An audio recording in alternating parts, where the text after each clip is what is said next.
que se comporta, vou mudar de pato para ganso aqui o nosso papo, mas como é que é o comportamento, você que está aí há tanto tempo, do motorista que anda pela capital do Brasil, hein? No Distrito Federal particularmente? Como é que você classifica, você que já passou por outras cidades, mas como é o motorista dessa região? O motorista aqui se comporta, em geral, muito bem para as características da nossa cidade. Então, nós somos uma cidade que é cortada por rodovias, não é? Aqui nós temos acostamento dentro da cidade, né? As pistas têm acostamento. Então, é uma cidade completamente diferente daquela história de que não temos esquinas, né? Para você entrar, se você vem numa via, quer pegar a esquerda, você tem que primeiro pegar a direita para então fazer a chamada tesourinha, como chamamos aqui, né? Para ir para onde você deseja. Isso tudo como é que eu diria, diminui a possibilidade de colisão entre carros, a não ser um atrás do outro ou se invadir uma pista em movimento, aí não tem jeito. Mas por tudo isso, e aqui tem algumas regras não escritas que são observadas, que são muito interessantes. Não escritas, que eu digo assim, não é algo muito comum de se ver. Embora esteja escrita, por exemplo, o respeito, está lá no Código de Trânsito Brasileiro, o respeito à faixa de pedestre. Aqui todo mundo respeita. Ai do motorista que não respeitar. Ele toma buzinada, que aqui também nós não buzinamos. É outra característica. O motorista de Brasília não usa buzina. Quando tem alguém buzinando, ou é para uma reprimenda como essa, mas é raro de acontecer, ou não é da cidade. Vê-se logo que é um forasteiro, digamos assim, quando usa a buzina. Aqui ninguém buzina. E, portanto, assim, de um modo geral, é um motorista bem comportado. Mas enfim, tem também aqueles que cometem erros, que dirigem alcoolizados, aqueles que dirigem errado, em alta velocidade. Aqui as pistas são muito retas, muito longas, e às vezes para muita gente isso é um convite para a velocidade. Tem também quem cometa erros, é claro.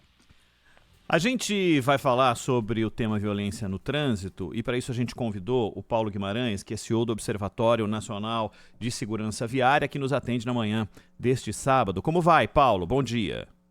Bom dia, Ronald. Bom dia, Cláudio. Bom dia aos que nos escutam e nos ouvem. Um prazer falar com vocês. Valeu, muito obrigado. Prazer é nosso de tê-lo aqui. Um estudo, e vocês fazem tantos estudos aí no observatório, traz um dado que me chamou muito a atenção. 73% das cidades do Brasil, com mais de 300 mil habitantes, têm mais mortos por ocorrências de trânsito, por acidentes, por crimes de trânsito ou não, do que por arma de fogo.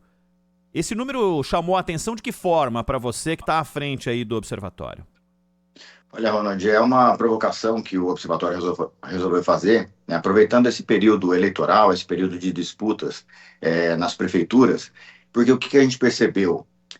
A gente acompanhando aí as eleições, a gente viu que houve muita discussão, principalmente com relação à segurança pública, né, apesar da segurança pública não ser uma atribuição específica do município, o município logicamente contribui com esse tema, mas a segurança pública, em alguns momentos, em alguns municípios, dominou o debate, né, até entrando em questões ideológicas, por exemplo, como a liberação ou não do uso de armas.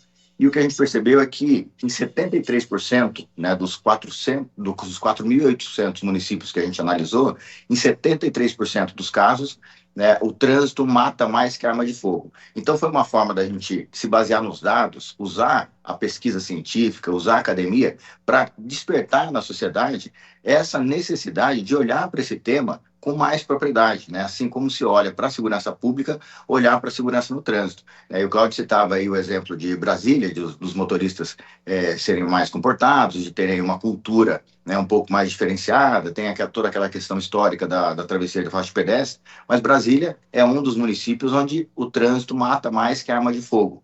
Então é um debate que a gente não vê acontecendo no âmbito dos gestores das políticas públicas, principalmente dos prefeitos. E outra coisa que chamou muita atenção, Ronald, nesse estudo, é que a maioria das cidades onde a violência no trânsito mata mais que as armas de fogo, por exemplo, que é a violência pública, são cidades menores, cidades pequenas. Então a gente identificou também essa necessidade do avanço das políticas de gestão de trânsito, principalmente nas cidades pequenas, de pequeno e médio porte. Professor, muito bom dia, professor Paulo Guimarães, que é CEO do Observatório Nacional de Segurança Viária. Eu queria saber o seguinte, aqui em Brasília, inclusive, eu já fiz várias críticas em relação a isso, não só ao DR, que é o órgão local, né, estadual, local de construção de rodovias e tal, como também ao DENIT, o pessoal do DENIT, assim, e com o maior respeito que eu tenho por todos eles, por todos os profissionais, mas assim, tem uns erros de construção tão óbvios, né, de vias que favorecem os acidentes, que conspiram pelo acidente, em favor do acidente, que eu fico imaginando assim, será que a qualificação dessas pessoas é suficiente? Tem sido suficiente? Tem problemas de qualificação? Tem algum estudo, doutor Paulo Guimarães, tem algum estudo, algum levantamento, alguma preocupação em relação a isso? Porque tem assim, esses dias eu tava vendo, tem uma marca aí de automóveis que está identificando no Brasil pistas que reproduzam o S do Senna. O S do Senna é uma curva maravilhosa no Autódromo de Interlagos. É emocionante você assistir a corrida e o pega para capar ali na curva, no S do Senna. Agora, fazer S do Senna em rodovias é um negócio, assim, e é claro que tudo isso está sendo feito pela marca, né? Certamente para pegar carona ali nas homenagens ao nosso grande campeão e tal. Mas para mim é um estrupício a gente imaginar que tem ali uma graça, né? Talvez, não sei, do profissional que quando desenha a pista, desenha com o S do Senna, porque era fã do Senna, ou não sei. Mas o fato é o seguinte, assim, a mim me parece que muitas rodovias, e eu quero até citar o exemplo recente da tragédia ocorrida com os nossos atletas lá no Sul, que muitas rodovias conspiram contra o acidente. Quer dizer, a questão não é só do motorista, da má direção ou da direção irresponsável, leviana. É também da rodovia, da pista mal cuidada, esburacada, etc. Tem algum estudo sobre isso?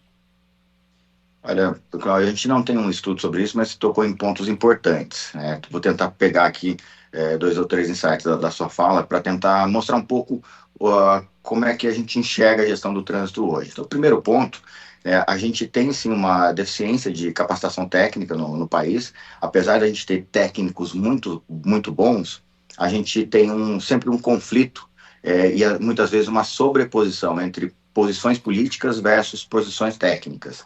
Então, essa é uma primeira crítica, principalmente porque agora, né, a gente vai ver nos municípios essa renovação por conta das eleições, os prefeitos reeleitos mesmo, os novos prefeitos devem recompor suas equipes, e muitas vezes os gestores, né, os responsáveis pelas políticas públicas, eles são escolhidos com base em critérios políticos e não em critérios técnicos. E os técnicos, que muitas vezes são de carreira, ficam com dificuldade de poder prosseguir com as boas técnicas de engenharia, por exemplo. Eu não acredito muito numa pista desenhada com o S do Senna por uma questão de homenagem ao nosso grande ídolo. Eu acho que quando você chega num ponto de construir uma via, né, ali tem sim uma engenharia aplicada e essa característica, né, de desenho das vias, ela se baseia muito nos critérios de engenharia. Mas um ponto importante, um outro ponto, né, a gente falou aí do Senna, né, nosso grande ídolo, e a gente vê, quando a gente fala de trânsito, é muito mais atrativo para as pessoas, muito mais sexy para as pessoas, a questão da velocidade, a questão da emoção, e isso ele é aplicado no ambiente controlado, no ambiente onde a gente tem ali pilotos, profissionais, autódromos. Muitas vezes, as marcas de veículos tentam repassar essa atratividade da questão da velocidade, da emoção, para a sua linha de venda, o seu argumento de venda. E algumas vezes a gente já mandou algumas críticas aos órgãos que cuidam da parte de publicidade, justamente sobre isso, né? Você vira e mexe, tem lançamento de novos veículos que ancoram toda a atratividade desse veículo, todo ali o argumento de venda na questão da velocidade, na questão da potência do veículo, e isso é uma coisa a ser combatida. Talvez isso seja uma política pública que deveria partir aí do governo federal, né? A Secretaria Nacional de Trânsito é responsável por direcionar a forma como, inclusive, as publicidades automotivas são feitas. A gente tem aí, por exemplo, a obrigatoriedade de uma frase educativa no final de toda a propaganda. Então, é uma discussão muito importante a ser feita, porque se de um lado a gente está tentando trabalhar aqui para despertar nas pessoas a percepção de risco com relação a trânsito, de outro lado a gente fica sendo bombardeado por essas publicidades que levam, né, entre aspas, a população a pensar do lado negro da força quando se fala de segurança no trânsito. Ô Paulo, quando você falou, desculpa, Claudio, só para pegar esse ganchinho aí, eu fico de cara quando eu ouço na publicidade de automóvel que tal novo lançamento faz de 0 a 100 em tantos segundos. Eu falo assim, mas pra que eu preciso saber que o carro faz de 0 a 100 em tantos segundos? Qual é a relevância pro dia a dia de uma pessoa que vai andar numa avenida em Brasília, na Avenida Paulista ou na Marginal do Rio Tietê? O fato de ser 0 a 100 é esse tipo de cultura que você destaca, né? Isso, exatamente, né? A gente é sempre atraído para o lado negro, né? Como eu brinquei aí. Né? Eu vou te dar um exemplo. Uma dificuldade que a gente tem, inclusive, de mudar, né? De contribuir para que as pessoas mudem sua cultura de segurança. Hoje, se você vai né, você faz parte de círculos sociais e você vai num churrasco, por exemplo, e você resolve não beber, né? Você é um cara que está acostumado ali, que tem os amigos e tal, gosta de uma cerveja, você é criticado por isso. Então, olha só o momento social que a gente vive, onde a gente é criticado por ter posturas corretas. Né? A gente obriga as pessoas que entram no nosso carro a colocar o cinto de segurança, a gente é o chato enfim, da segurança no trânsito. Então, é um pouco disso que a gente tenta promover, né? Esse tipo de discussão que a gente tenta promover a partir da apresentação desses dados, a partir de desnudando a realidade com base na ciência, com base na academia, com base nos estudos técnicos. Paulo, voltando à questão de projetos de viários e tal, né? Esse acidente que aconteceu no Sul, muita gente chamou a atenção para o fato de que na região faltam mais, eu acho que já existe, mas faltam mais aquelas caixas de brita, que na verdade nem são de brita, né? É um material, parece uma argila, umas bolotas de argilas, assim, o veículo pesado ou leve, sem freios, entra ali e acaba, enfim, evitando o acidente, porque aquelas pedras prendem o carro, né? Seguram a onda, digamos assim. E assim, aí eu fico imaginando o que se passa pela cabeça de alguém que não, até por ser especialista, né, percebe o risco, o perigo de uma descida íngreme de rodovias, etc., e não projeta, e se projeta, tem o outro que não executa, né, uma obra tão necessária quanto essa, né? Aqui em Brasília, certa vez, não faz muito tempo, fizeram uma alça de acesso, assim, com muretas do lado, e era uma curva desafiadora. Está lá ainda, é uma curva desafiadora. Você vai lá num Celtinha a 40 por hora, é um perigo, porque é uma curva, de fato, muito, muito, muito perigosa. E tem como um detalhe, caminhão, aqueles um pouquinho mais comprido, não precisa ser jamanta, um caminhão um pouquinho mais comprido não passa, ele fica entalado. Quer dizer, assim, fica parecendo projeto de estudante. Eu acho que nem estudante desenharia uma coisa tão errada, né? Com dimensões tão insuficientes ou com a curva de maneira perigosamente tão sinuosa, né? Exatamente esse tipo de preocupação que eu tenho, assim, como cidadão, como motorista, como alguém que eu gosto muito de viajar de andar muito de carro e tal, mas me dá um nervoso, sabe, Paulo? No meio do ano eu voltei lá a Portugal, que é onde eu morei e amo tanto, e com minha mulher fizemos, enfim, como sempre fazemos, alugamos um carro e ficamos andando por dentro do país, né? Para nós, cada pedaço novo é uma festa, é um país muito pequeno, mas muito amado mesmo. E é impressionante como o país está arrumado, as rodovias bem cuidadas, bem dimensionadas, bem construídas. Você não vê buraco. Estou falando de Portugal, que não é exatamente o país mais rico da Europa, né? O que é que falta ao Brasil, então? Quer dizer, além de investimentos, etc. e tal. Falta consciência, Paulo? O que é que falta aos nossos políticos, aos profissionais da área, enfim, a quem decide? O que é que está faltando? Olha, acho que a gente pode pontuar dois elementos aí com relação a isso, Cláudio. O primeiro é um pouco da falta de visão de futuro, aliada à necessidade de fazer obras que apareçam dentro do seu mandato. Então, o que significa isso? A gente, né, pegando o exemplo de Portugal, Portugal é muito bem servido de infraestrutura, né? Ele segue um padrão europeu de rodovias e é muito interessante. Então, quando você tem um bom planejamento e visão de futuro, a médio e longo prazo, você projeta uma via prevendo uma expansão de tráfego para o futuro. O que a gente costuma ver aqui no Brasil é essa visão limitada, porque uma via com maior capacidade, ela custa mais para ser executada. Então, por exemplo, você fazer uma rodovia, né, como a de Portugal, às vezes com 4 faixas de circulação por sentido, barreiras centrais, toda a proteção, toda a parte de gestão e acompanhamento, para fazer isso é caro. Então, muitas vezes opta por se fazer uma rodovia de pista simples, né, de mão dupla, porque é mais barato fazer, atende ali o interesse momentâneo, que é ligar o ponto A ao ponto B, mas não faz essa previsão, né, de visão de futuro, né, que essa via pode vir a ter aí um tráfego futuro que vai precisar de mais capacidade. Então, acho que esse é o primeiro ponto. E o segundo ponto é uma mudança no conceito de abordagem de engenharia mesmo.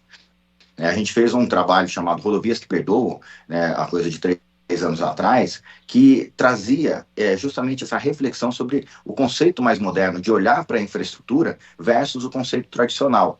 Então, como é que funciona? O que é essa diferença? No conceito tradicional de engenharia, a gente tem uma curva perigosa, por exemplo, uma curva acentuada, né? A técnica de engenharia manda você sinalizar, porque a curva ali ela já está existente ali, a geometria já está definida, mas os técnicos sinalizavam essa via com curva perigosa, redução de velocidade, aquela coisa toda, colocam um equipamento de fiscalização eletrônica, um radar, para poder fiscalizar, e se a pessoa excede, né, o motorista excede o limite de velocidade e entra naquela curva numa velocidade acima que foi definida pela engenharia como uma velocidade segura, ele vai se envolver ali no sinistro, no acidente, e vai acabar morrendo. E aí, na abordagem tradicional, a responsabilidade pela morte dessa pessoa acaba recaindo sobre o próprio condutor, porque ele desrespeitou o limite de velocidade. Na abordagem mais moderna, que a gente defende, que é uma abordagem que é baseada num conceito chamado de sistemas seguros e visão zero, nenhuma morte ela é aceitável dentro de um ambiente como esse. Então, nessa abordagem mais moderna, você, além de adotar ali a sinalização, o controle de velocidade por fiscalização, você ainda produz, né, você proporciona, você executa, você constrói essa área de escape, né, que é composto aí por caixa de britas. As rodovias do Sul já têm adotado bastante esse dispositivo. Por que isso? Porque mesmo, né, o conceito de sistema seguro ele se baseia no ser humano como peça principal. E uma das características do ser humano é cometer erros. Então, o sistema seguro, ele preserva a vida e não admite uma morte no trânsito, mesmo que a pessoa cometa um erro, e mesmo que esse erro seja intencional.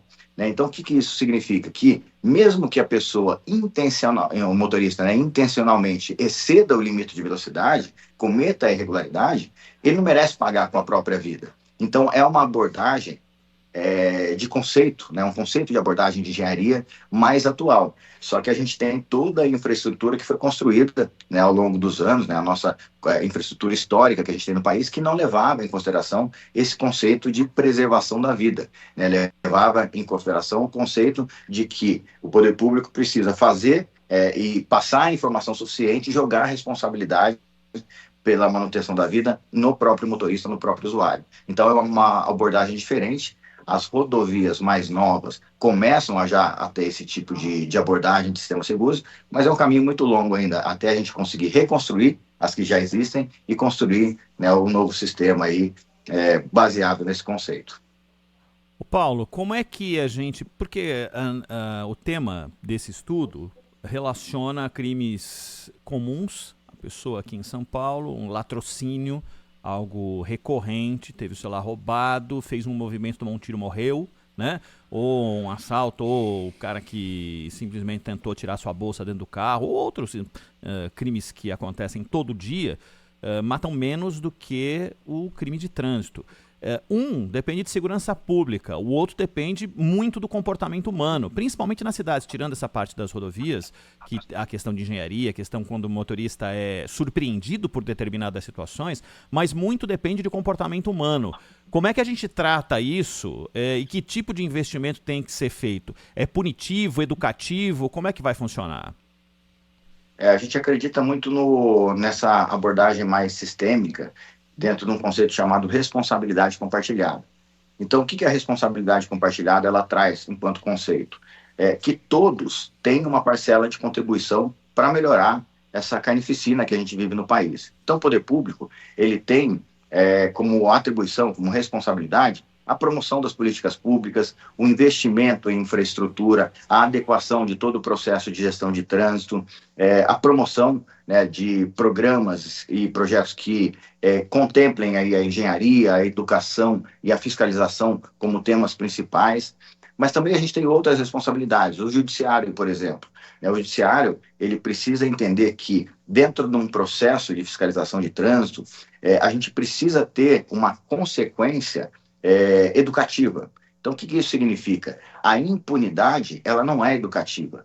Então, a gente precisa que as pessoas que cometem crimes de trânsito, que cometem irregularidades, elas sejam efetivamente punidas para que a sociedade seja impactada de forma educativa, no sentido de que existe para cada atitude, né, para cada ação, uma consequência, e quando essa consequência ela chega a vias de fato, quando ela chega no seu final do seu ciclo de penalização, a sociedade reflete sobre os seus comportamentos, porque ninguém quer ser preso, por exemplo, por um crime de trânsito. Então, o judiciário tem um papel importante. A gente teve uma decisão recente agora do STJ que nos preocupa muito, onde um veículo, um condutor embriagado numa rodovia, atropelou um grupo de ciclistas, matou esse grupo de ciclistas, e agora o julgamento ficou, né, acontecendo durante muitos anos e tal, e agora saiu uma decisão que a embriaguez do motorista por si só não é suficiente para configurar o que a gente chama de dolo eventual, quando a pessoa assume o risco de matar. Então você tem, dentro de um homicídio, o homicídio culposo e o homicídio doloso. O homicídio de trânsito, ele é culposo, mas existia um entendimento que quando o motorista estava embriagado, ele assumiu o risco de matar outra pessoa, então ele era enquadrado como dolo eventual, mais para o lado do doloso do que do culposo. Isso está caindo, né? Estão existindo decisões do judiciário contrárias a isso. Então isso vai aumentando a sensação de impunidade das pessoas. Então esse é um papel do judiciário muito importante também nesse contexto. A iniciativa privada também tem o seu papel. A maior causa dos acidentes, dos afastamentos, né, por acidente de trabalho, são acidentes de trajeto. As empresas estão sendo muito impactadas na sua produtividade. Esses jovens motociclistas que trabalham nas linhas de produção, que se deslocam com motocicleta para ir trabalhar, eles estão morrendo, os nossos jovens estão morrendo no trânsito. Então, a iniciativa privada precisa adotar na sua cadeia de valor a segurança no trânsito como algo essencial. E, por último, a sociedade. Cada um de nós, além de adotarmos comportamentos seguros, a gente precisa começar a cobrar do nosso ciclo social, dos nossos amigos, dos nossos familiares, que também adotem comportamentos seguros. Não basta mais eu ir no churrasco da minha família, né, e não beber. Eu preciso pegar aquele meu tio pingaiada e tomar a chave do carro dele e não deixar ele embora bêbado do churrasco. A gente precisa começar a assumir esse papel também de fiscal, né, da sociedade, né, fiscalizar os nossos, propagar essa mensagem dentro dos nossos círculos sociais. Então, cada um tem uma parcelinha de responsabilidade nesse contexto.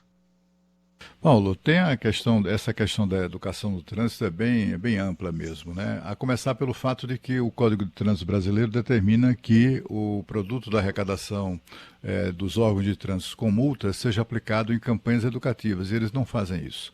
Eles consideram campanha educativa manter ali uma escolinha para posar para foto, escolinha para criança, que tem um papel importante, evidentemente, e até mesmo, em alguns casos, salários, né? Esse dinheiro é usado para remunerar os agentes de trânsito, etc.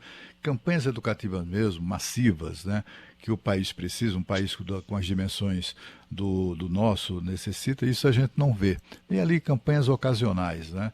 O que é uma lástima. Eu, por exemplo, tenho uma tese, pelo menos aqui no dia a dia do trânsito de Brasília, a minha tese é de que os motoboys que têm, eu estou falando motoboys, são exatamente esses profissionais, né, e pessoas que usam motos de menor porte, os motociclistas de motos grandes e tal, esses têm uma atitude diferente.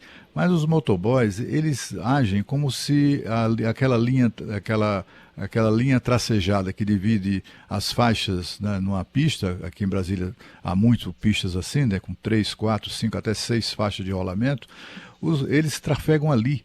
É como se eles achassem que aquilo ali, ou tenham na cabeça que aquilo ali é pista de moto. Então, assim, eles passam em alta velocidade, o que é irregular, eles passam em alta velocidade por entre os carros, e o grande risco é o deles, né? Eu me lembro que a última vez que eu tive a veleidade de pretender comprar uma moto, bom, primeiro meu filho disse que eu estava sofrendo crise de meia-idade. E depois um amigo disse, antes de você comprar essa moto, vamos visitar o setor de politraumatizados do Hospital de Base de Brasília. Aqui é uma ala inteira, né? Um open space assim, com dezenas e dezenas de camas, 90% daquelas pessoas ali absolutamente marcadas para sempre em razão dos acidentes de trânsito, eram pessoas muito jovens. Eram de adolescentes a meninos e meninas de 18, 20 anos de idade, todos arrebentados em razão de acidentes de trânsito, né? Assim, aqui em Brasília, há anos atrás, o percentual de motociclistas habilitados era de 14%. 14%. Me disseram que isso cresceu, dobrou, agora são 30%. Mas são 70% de motociclistas que não são sequer habilitados. E nem tem campanha para explicar a esses motociclistas que linha tracejada não é pista. É usada para separar as faixas de rolamento, né? Falta muito aqui no nosso país investimento em campanha educativa, não é não, Paulo? A gente tem 2 pontos com relação aos investimentos, Cláudio. O primeiro, né, ao longo do tempo, desde que o Código está indo já para 27 anos de existência, né, o Código de Trânsito Brasileiro, e desde que ele foi sancionado e entrou em vigor, a lei determina que, primeiro, 5% da arrecadação das multas de qualquer lugar, pegar uma prefeitura, por exemplo, toda multa que ela aplica no trânsito, então 5% vai para um fundo chamado Fundo 7, que é o Fundo Nacional de Segurança no Trânsito, que é gerido pelo governo federal, e o restante desse dinheiro ele precisa ser aplicado em ações de segurança no trânsito. O que aconteceu ao longo do tempo? Primeiro, que esse dinheiro que vai de todos os órgãos fiscalizadores para esse fundo central, ele nunca foi descontingenciado. Isso não é desse governo agora, nem do governo passado, já é ao longo do tempo, ao longo de várias administrações, isso vem sendo contingenciado. Então, a gente tem bilhões de reais que foram oriundos de multas de trânsito que alimentam esse fundo e que até hoje não houve execução efetiva desses recursos. Não é um dinheiro que está preso, parado lá em Brasília, contribuindo para o superávit primário do governo, mas que não está voltando para a sociedade, né, em formato de campanhas educativas efetivas. E a própria aplicação dos recursos pelo órgão fiscalizador, então aquela prefeitura que aplicou a multa e arrecadou essa multa, ao longo do tempo, né, foi sendo desvirtuado também. Então, no primeiro momento, ele só podia ser aplicado, né, em ações diretas de educação, engenharia e fiscalização. E hoje em dia você consegue fazer, por exemplo, asfalto, consegue fazer ponto de ônibus com esse recurso, porque a legislação ela foi sendo alterada ao longo do tempo. Então, sim, há muita falta de aplicação desses recursos. Não existe, por exemplo, uma regra, né, de aplicação de percentual de recursos, como a gente tem, por exemplo, na educação. Né, um orçamento de um município hoje, 25% desse orçamento precisa ser necessariamente aplicado em investimentos na educação. A multa de trânsito, a arrecadação da multa de trânsito não tem esse parâmetro. Então, como você bem disse, muitas vezes o dinheiro da multa ele é utilizado para fluxo de caixa do órgão de trânsito e não necessariamente para investimentos em políticas públicas que promovam aí a redução do número de vítimas. Ô Paulo, só para a gente encerrar, só queria fazer uma colocação, é uma ideia, uma coisa que passa pela minha cabeça, lidando com o trânsito há tantos anos, que enquanto a gente não relacionar, parar de achar que embriaguez só se dá em balada e não colocar que no batizado tem embriaguez, no aniversário de 15 anos tem embriaguez, no almoço, no meio do horário de trabalho tem embriaguez em tudo, até porque a tolerância é zero. Não existe tolerância de quantos decilímetros de álcool. É zero. Por quê? Pro Cláudio, para mim, para você, cada um tem um efeito. Se eu não tomo cerveja, por exemplo, para mim uma latinha de cerveja é o suficiente para me causar um certo desconforto nas habilidades para poder dirigir. E para outro você pode tomar 5 e parece que não fez nada. Por isso que a tolerância é zero. O resultado daquela ingestão de bebida alcoólica é diferente de pessoa para pessoa. Mas a gente fica achando, sempre dá atenção para que todos os acidentes são oriundos de balada. Claro que tem muita coisa que é depois de balada. Né? O acidente da Porsche aqui em São Paulo, que matou um motorista de aplicativo e tantos outros morreram mais ou menos de forma parecida, foi durante a madrugada, durante a noite e tal. Mas isso daí é uma questão comportamental. O álcool é o mesmo, do mesmíssimo jeito. Acontece dessa forma. E outra coisa, só para encerrar, Cláudio, o Paulo, prometo, o Cláudio destacou muito bem a questão do comportamento do motociclista, mas é importante destacar que não é o motoqueiro que faz a entrega de comida ou de pacote ou de seja o que lá, o principal morto no trânsito. O que mais morre é aquele que opta por usar a moto como meio de transporte e não tem habilidade, porque hoje a preparação do motociclista é uma vergonha, é um esculacho em qualquer lugar do Brasil. Aqui em São Paulo, para você colocar uma moto na 23 de maio ou na Marginal do Rio Tietê, você só precisa fazer um 8 ali no Ibirapuera. E no dia seguinte você pode pilotar uma Amazonas 1200. Você pode fazer isso. Porque não tem lei que proíba. A habilitação de moto é uma vergonha e sempre foi. E continua sendo, e ninguém faz nada para mudar isso. Só quero colocar esses 2 pontos, só queria sua opinião final sobre esses 2 aspectos, por favor.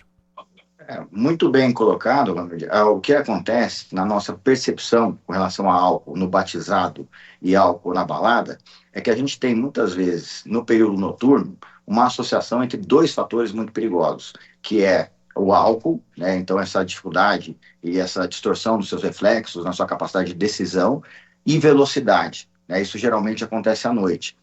Mas o batizado ali, o álcool do batizado, a embriaguez ali do almoço de domingo, ela é tão perigosa quanto. O que acontece é que a gente tem à noite essa potencialização porque a gente une a embriaguez ao excesso de velocidade. E com relação aos motociclistas, a gente tem uma deficiência muito grande no processo de formação dos nossos condutores hoje. Hoje a gente tem, por exemplo, o Ramalho, que é o presidente do Conselho do Observatório, ele costuma muito usar uma frase que hoje a gente tem uma grande fábrica de prego torto. Né? Então, os motoristas, né, quando se formam, né, quando passam por um processo de formação de condutor, formalmente, né, falando, porque muitos, né, e a gente, um estudo recente agora da Secretaria Nacional de Trânsito mostrou que a gente tem muito mais motocicletas do que condutores habilitados na categoria de motocicleta, numa proporção até, olhando para o país, de 2 para 1, a gente tem o dobro de motos para metade dos condutores, mas aqueles que têm acesso a um processo de formação, o processo é muito deficitário, né? Como você disse, ele faz um 8 e já vai pegar uma rodovia, pegar a marginal. Então a gente precisa enfrentar, né, essa questão do processo de formação dos condutores, olhando sob uma ótica, né, a gente divide o processo de formação em 3 grandes etapas. A primeira etapa, ela começa antes da formação como condutor, antes dos 18 anos, começa ali no ensino fundamental, onde a gente está criando o conceito de cidadania. E apesar também de estar previsto há mais de 25 anos, a educação para o trânsito como tema transversal nas escolas, no ensino fundamental, até hoje essa parte da lei não foi aplicada. Então a gente precisa formar um bom conceito de cidadão nessas crianças e adolescentes que estão crescendo, Porque cidadania é compartilhar espaço público, é respeitar as regras, é entender que para cada ação existe uma consequência. A gente tendo um perfil melhor de cidadão, quando ele entrar nessa fase técnica, aí ele vai ter melhor condição de adquirir esses conceitos de segurança. E, logicamente, passando por um processo de revisão da formação dos condutores. E, por último, né, o processo de reformação, com as campanhas continuadas e com as fiscalizações efetivas. Paulo Guimarães, CEO do Observatório Nacional de Segurança Viária. Ô Paulo, obrigado pelo papo aqui na manhã deste sábado, viu? Seja convidado sempre, tá bom? Muito obrigado, um bom final de semana para vocês e que cheguem com segurança em casa. Abraço.